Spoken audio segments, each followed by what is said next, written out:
This is Mike from GoCellPhoneRepair.com, and today I'm going to show you how to change the battery on your Optimus G LG E970. This is pretty much the same procedure that you would use for the LS970 if you happen to have the Sprint version of the phone.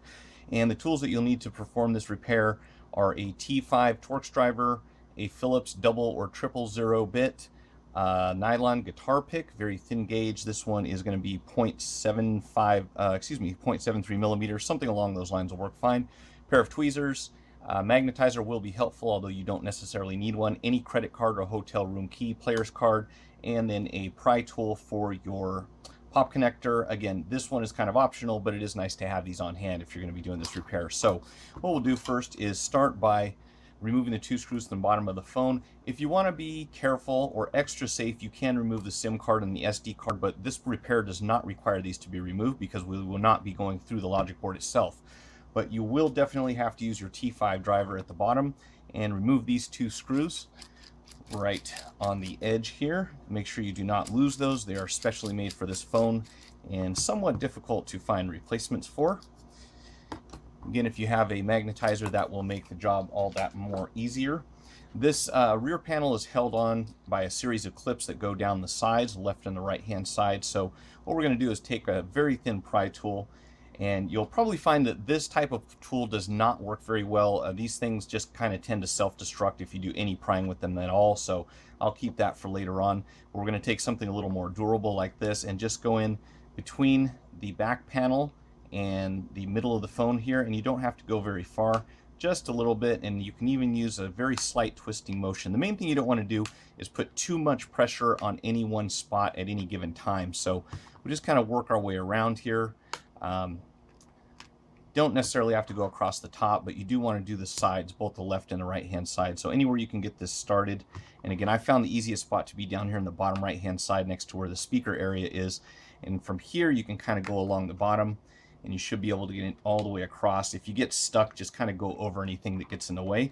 And then we'll just run down here a bit until it starts to release. And once you can get a hold of the panel, as long as you pull it in kind of a uniform motion all at once, you shouldn't damage anything. Just be very careful. And again, there we go. So it'll pop off and you'll expose the inside of the phone. You can see you actually have clips at the top and down the sides, and there are a couple down here, but the main ones you have to work with are the ones that go down the side there.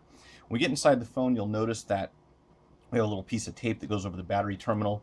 So the first thing you want to do is take your tweezers and very carefully just peel that tape back enough to expose the two Phillips head screws that are underneath. And from here, again, if you have a magnetizer, you will find this comes in handy, as it will allow those to stick to the driver, stick to the bit so you don't lose them. And we'll set these aside for now. Always make sure that you disconnect your battery before you start prying. If you do, it's very easy to damage this cable. Of course, in this case, we're replacing the battery, so not too big of a deal. But if you wanted to reuse it, that would be bad news. Now, the one thing that I found that these are actually good for is removing pop connectors like this. You want to get the wider of the two. If you happen to have a set of these, you always want your prying surface to be as close to the actual distance that this is. So this one's a little bit too narrow. I'll use a heavier one, and we'll go right underneath the edge here and just kind of pry that straight up towards the ceiling, and it will pop straight up just like that. Now, before you go too far, I will point out that there are two strips of adhesive that run underneath the battery, one near the bottom, one near the top. There's also a little plastic strip with some barcode information right here in the middle. You don't have to concern yourself with that too much.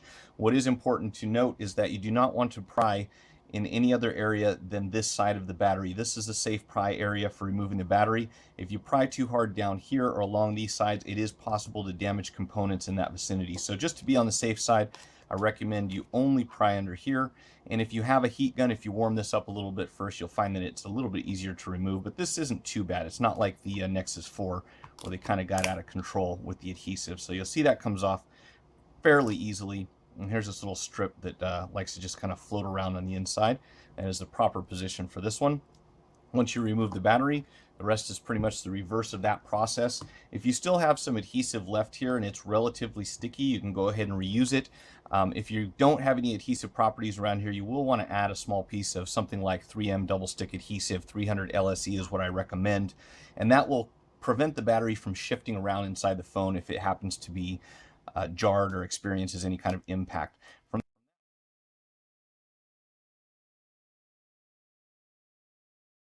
you might have to maneuver this cable a bit so that it sits into the proper position right here. We'll go ahead and plug that in, and then we'll have our 2 Phillips screws that go back in place.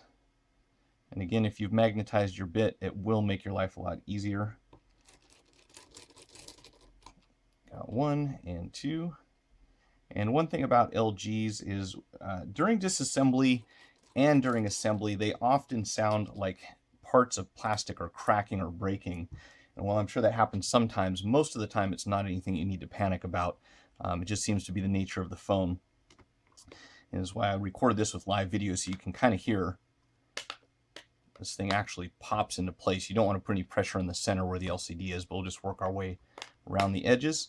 And once we snap everything back in, we'll have our 2 screws at the bottom. Go ahead and hit your power button, make sure everything's working before you put those in. Looks like I didn't press it long enough.